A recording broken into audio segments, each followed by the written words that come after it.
Senhor esteja convosco. Ele está no meio de nós. Proclamação do Evangelho de Jesus Cristo segundo João. Glória a vós, Senhor. Naquele tempo, Jesus foi para o Monte das Oliveiras. De madrugada, voltou de novo ao templo. Todo o povo se reuniu em volta dele. Sentando, começou a ensiná-los. Entretanto, os mestres da lei e os fariseus trouxeram uma mulher surpreendida em adultério. Colocando-a no meio deles, disseram a Jesus: Mestre, essa mulher foi surpreendida em flagrante adultério. Moisés, na lei, mandou apedrejar tais mulheres. Que dizes tu? Perguntaram isso para experimentar Jesus e para terem motivo de o acusar. Mas Jesus, inclinando-se, começou a escrever com o dedo no chão. Como persistissem em interrogá-lo, Jesus ergueu-se e disse: Quem dentre vós não tiver pecado, seja o primeiro a tirar-lhe uma pedra. E tornando a inclinar-se, continuou a escrever no chão.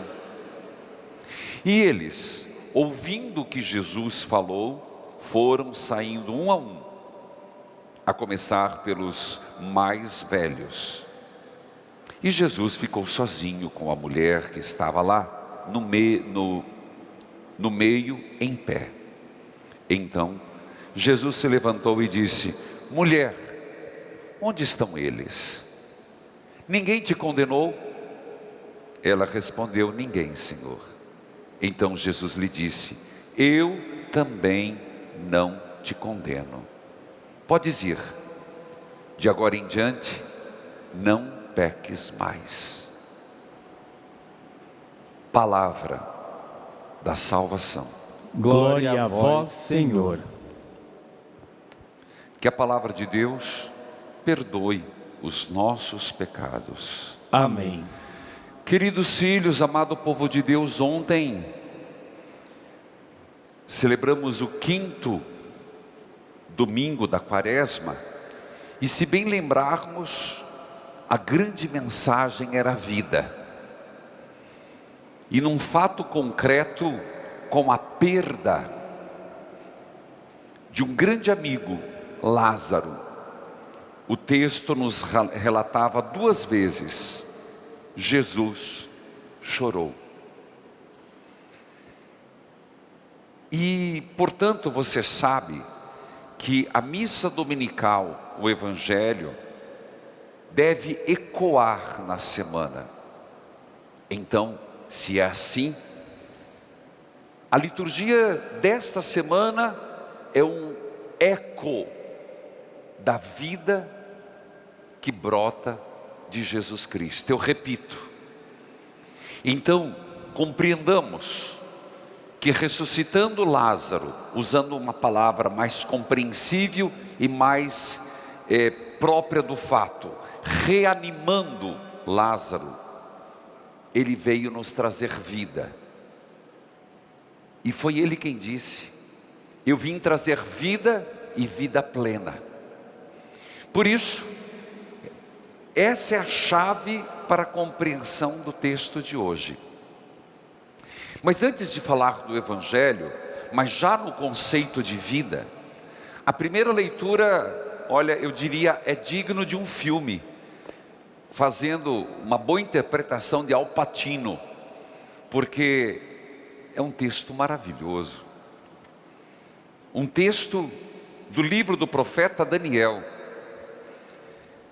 de uma mulher chamada Susana, que foi acusada de ter estado com 2 homens, e o peso, o preço do adultério da fornicação, seja o que for, era a morte. E quando ela já estava condenada pelos homens e por 2 idosos, e aqui você tem que entender que apresenta uma contradição. Explico. Até na nossa cultura,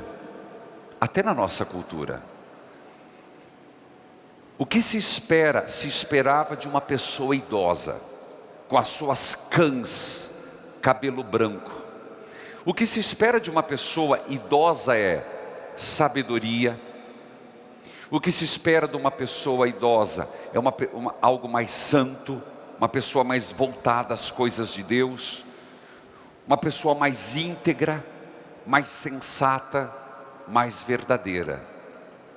Contrapondo com um jovem, no caso Daniel. Então também aparece ali uma tensão. E foi Daniel, um jovem, que desafiou aquela condenação absurda. Inclusive eu convido você, quem gosta de ler a Bíblia, é um texto maravilhoso. Leia depois. Se for possível colocar em GC, você em casa anota ali, anota num papelzinho.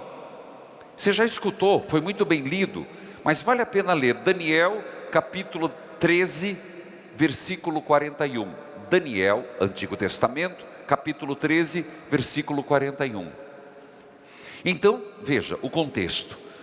Idosos, venerando veneráveis, que se espera que não saia maldade, que sejam pessoas justas, corretas, íntegras.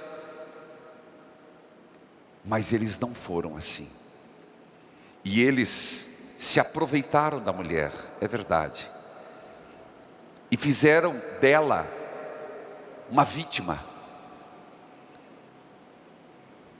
E Daniel o chama de uma palavra impressionante. O chama dizendo: vocês se aproveitaram de outras mulheres. E porque ela não cedeu, e esse foi o ponto, porque se Susana não cedeu à sedução, eles armaram contra ela. Mas eles tinham uma prática vergonhosa. Eles tinham uma prática que não agradava a Deus. E Daniel os desmascara. De que forma? Muito simples. Ora, compreenda você, por isso que eu falei que é digno de um filme. Venha cá. Ela, você ficou com ela embaixo de que árvore? Um estava separado do outro e disse: foi embaixo do maroeira. Ah é? Vai embora. Chamou outro. E agora? De uma azinheira. Pegou na mentira. A mentira, meus irmãos, não importa. Põe no teu coração. A mentira tem um pai, o diabo. E a mentira é um pecado. E o pecado, o salário do pecado é a morte. A mentira, ela não se sustenta. Acredita nisso. A grande mensagem aqui, a mentira, a incoerência. Que somos pecadores, todos nós tínhamos que bater no peito, meia culpa, sou pecador, sou infiel. Mas tem que haver dentro do nosso coração um desejo: não quero viver assim. Não vou ficar articulando para fazer da minha maldade derrubar a vida dos outros, prejudicar, principalmente na mentira. Por isso, Daniel os desmascara. E é verdade que quem acabou sendo morto, ou mortos, são os dois. A primeira leitura, ela parece hoje escolhida a partir do Evangelho, porque é bem assim. Você olha para o Evangelho e sempre olha para a primeira leitura. As duas têm correlação. Nas grandes celebrações ou no domingo, a segunda leitura não necessariamente, mas a primeira e o Evangelho sempre estão relacionados. Portanto, o que é que tiramos da primeira leitura? A mentira não se sustenta. O caminho da mentira é a morte. E para mim e para você, já uma mensagem: não maquinemos o mal.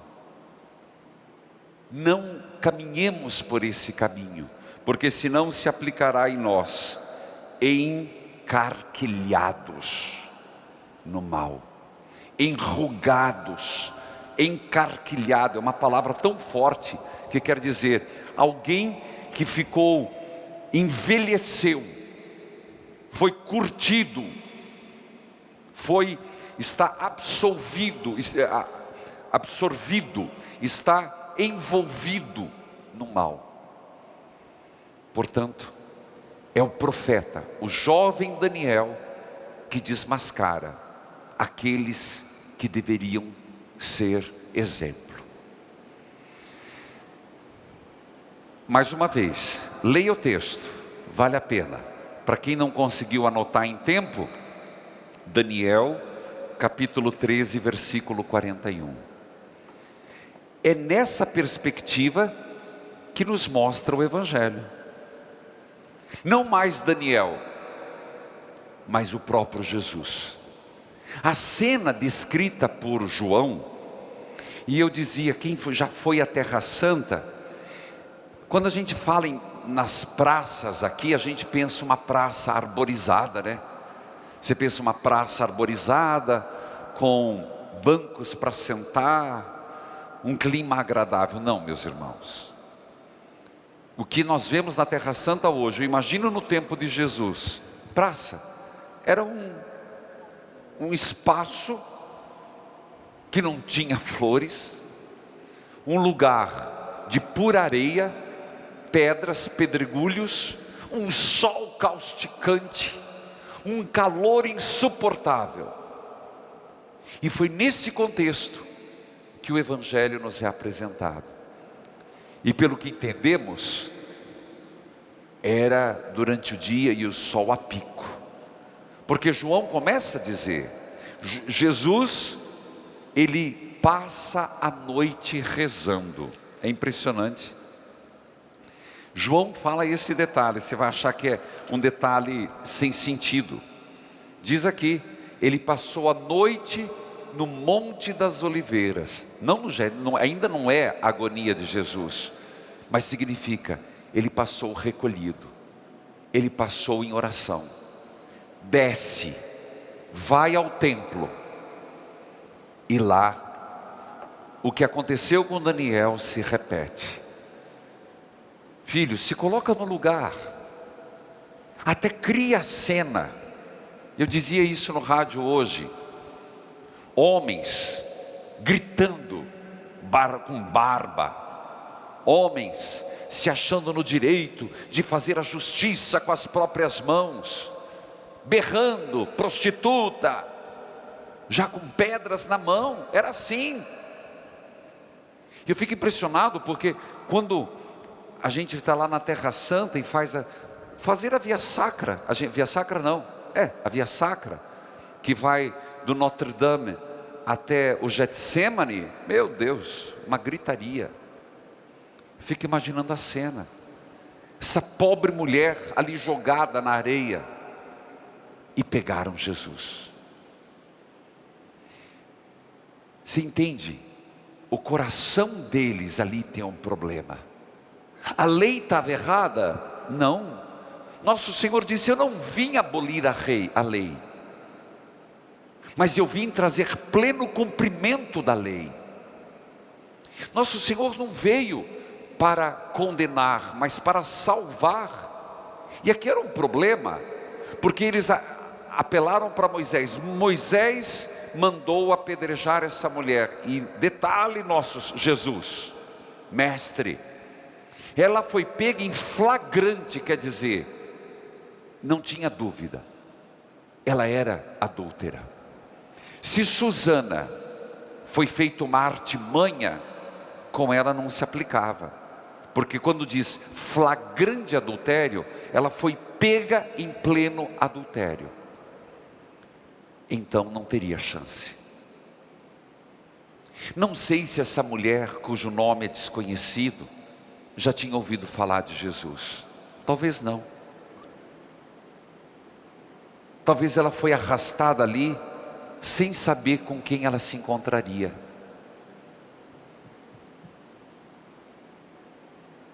Jesus estava numa situação difícil.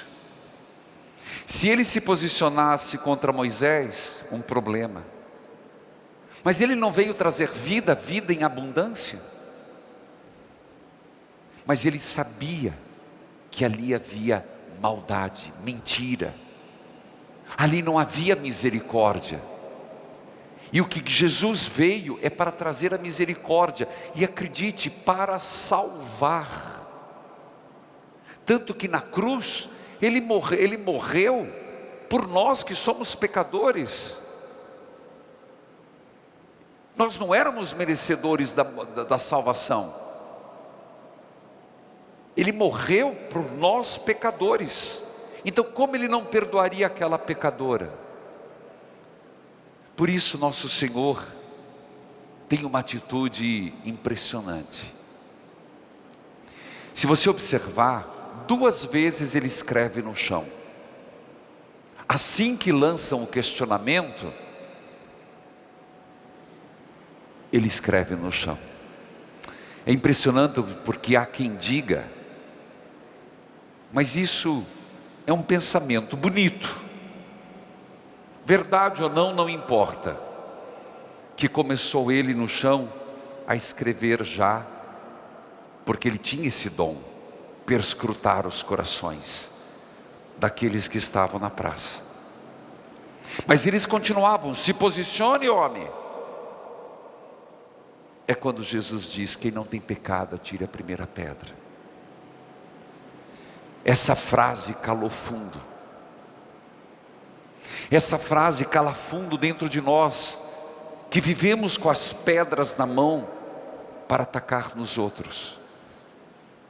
Que em nome de um legalismo, dos nossos preconceitos, em nome das nossas verdades absolutas em relação ao outro, mas não em relação a nós mesmos, vivemos jogando pedra, condenando, criticando.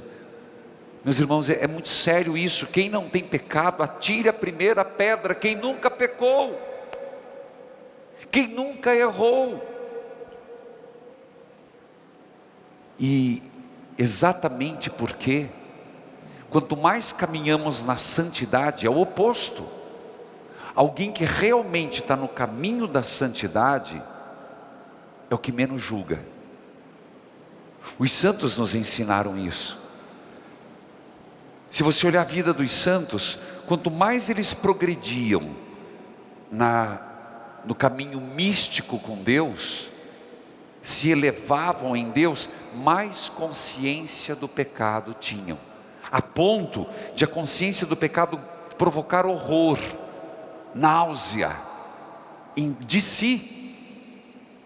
Então menos julgavam, mais misericordiosos ficavam. Se isso é uma verdade, o caminho oposto também é verdade. Quanto mais frios, calculistas, quanto mais nós julgamos, tecemos comentários, avaliamos, condenamos, executamos a nossa condenação, é porque nós estamos no caminho oposto da santidade. Então, já não é para nos avaliarmos? Onde está nossa misericórdia? Onde está nosso perdão? Onde está nossa bondade? Se o que eu estou dizendo, e isso é verdade a partir da vida dos santos, isso significa algo muito sério.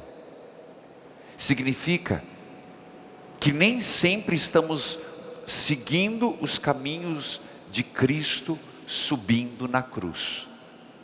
Quer o exemplo maior de nosso Senhor? Das 7 últimas palavras: Pai, perdoa-lhes, eles não sabem o que fazem. Voltemos ao texto. E eu fico imaginando que cada segundo daquele silêncio de Jesus era uma eternidade para aquela mulher. É sério. Eu fico imaginando ela jogada no chão, as vestes rasgadas, esperando a qualquer momento a primeira pedra para matá-la.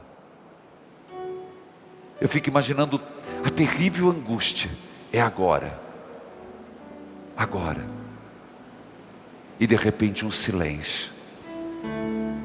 Um silêncio. Porque do mais velho, um detalhe importante, lembra que eu falei do velho e do novo na primeira leitura? Quem foram os primeiros a ir embora? Os mais velhos.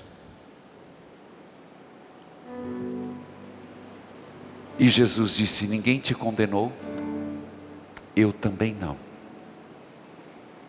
Aqui, meus irmãos, já vem um terceiro ponto. Não importa por onde eu e você andamos, o Senhor nos perdoa. O Senhor nos dá uma nova chance. Se houver arrependimento de nossos pecados, um sincero arrependimento, o Senhor nos perdoa. Nesse ponto é muito importante que tem chance. Enquanto vivermos, tem chance, mas que seja agora. Você sabe que, por que tanto medo do Covid-19? E eu refleti esses dias com uma pessoa, e tem tudo a ver com a segunda-feira, que por mais que eu e você saibamos que vamos morrer, no fundo, o receio que estamos tendo e um pouco o desespero que está se tendo com essa pandemia é que nós estamos tendo que lidar com a morte próxima de nós. E é verdade. O desespero, o medo é a proximidade da morte. A morte alcance por um vírus. Isso também nos deveria fazer refletir. Não estou dizendo para não ter receios, não estou dizendo para não sermos responsáveis, não estou dizendo para não tomarmos os devidos cuidados e mais do que nunca, fazermos o que as autoridades sanitárias nos pedem. Mas você também não percebe isso? Que nós estamos tendo que viver com a morte mais próxima, apesar de saber que cedo ou tarde vamos morrer, a morte parece que se aproximou mais, e não só dos idosos. Por que tanto medo da morte? Talvez porque precisamos nos converter, enquanto é possível. Mas tem mais um ponto, não termina aí o Evangelho. Ela não foi apedrejada. A última frase de Nosso Senhor é importantíssima. Se eles não te condenaram, eu também não te condeno. Vai, não peques mais. Não quer dizer que Nosso Senhor foi conivente com o adultério. Nosso Senhor não foi conivente com o pecado, mas Ele resgatou a pecadora. Não interpretamos errado que Nosso Senhor no final disse: vai, mulher, continua a tua vida. Vai, não voltes a pecar. Não tornes a pecar. Não volte a tua vida de adúltera. Te emenda. É a mesma palavra para mim e para você. Como eu gostaria, filho, que nós fôssemos naquela cena. Eu não sei, e eu queria que você se perguntasse: onde que eu estou? Eu desenhei bastante a cena. Hoje onde nós estamos mais como os velhos, encarquilhados da lei, com pedras na mão? Nós estamos mais como aqueles gritando: faça justiça, Senhor.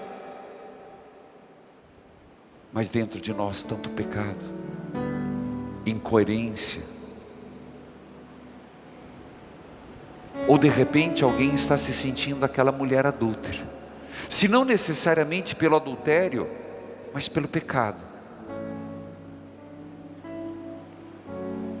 Filhos e filhas, eu comecei a homilia dizendo: eu vim para que todos tenham vida, disse o Senhor, e vida em abundância. E esse Cristo que foi capaz de no quarto dia trazer de volta à vida Lázaro, é capaz no Evangelho de hoje de trazer à vida alguém condenado à morte, perdoando os pecados e dando uma vida nova pela graça. Façamos isso, nessa dialética,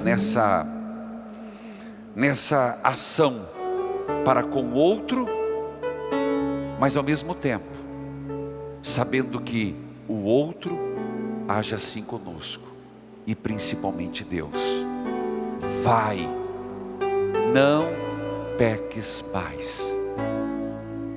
Se ninguém te condenou, eu também não te condeno.